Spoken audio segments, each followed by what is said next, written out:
Good morning and welcome. Thank you all for braving the elements outside to be here this morning. I'm Nina Easton. I'm chair of Fortune Most Powerful Women International Summits.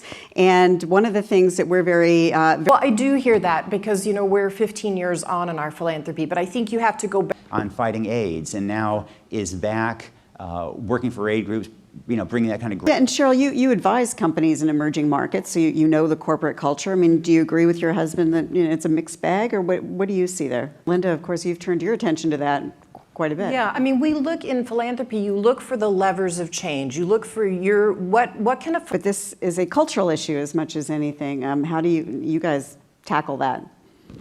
Cultural issue. Getting women, empowering women at a local level to get the seeds in the hands of women. Right. I mean, actually, realize it's in their self-interest. You've had experience with that. Well, the other thing that's changing the developing world in a profound way are the use of cell phones. So, you know, in Kenya, reason want to get it in their hands, and we need to make sure they actually have access to the account and to mobile money. But that's another way we can go after this. But that was also very interesting how it came about, because I think that the other thing, as a philanthropist point of view, is to look at what is it on there is they needed to really open up the banking regulations. So again, when you open the banking regulations properly in India to let cell phone now, mobile money scale, it's going to go like wildfire, and it is. So we've been quite involved in working with the Indian government to have them change the regulatory environment, and then we'll pull back. And just as you said, capitalism will take over. So as a philanthropist, you look for your unique role, and it can be different in different countries, right? And then ultimately, it is an Indian program that will go like gangbusters because of competition.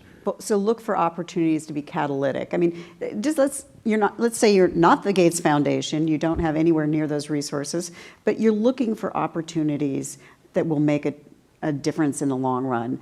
What do you look for?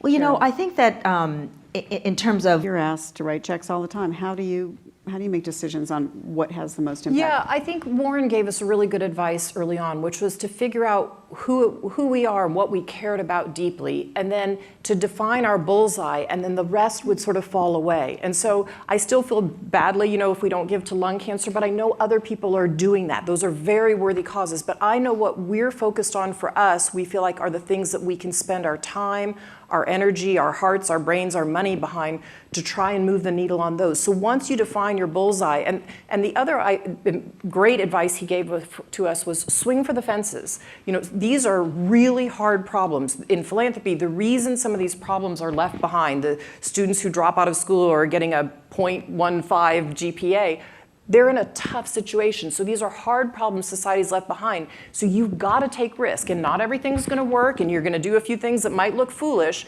but that's okay. You have to take on these tough problems. And I think one of the things I've had to learn is I have to get uncomfortable being uncomfortable. And I think that's the most important lesson I've learned personally in the last 3 years is if I'm right in that part where I'm uncomfortable, like I don't feel like I ever know enough about AIDS or malaria or girls' education, but I can find other people who do, and I surround myself with them, and I pepper them with questions and let them pepper me with questions.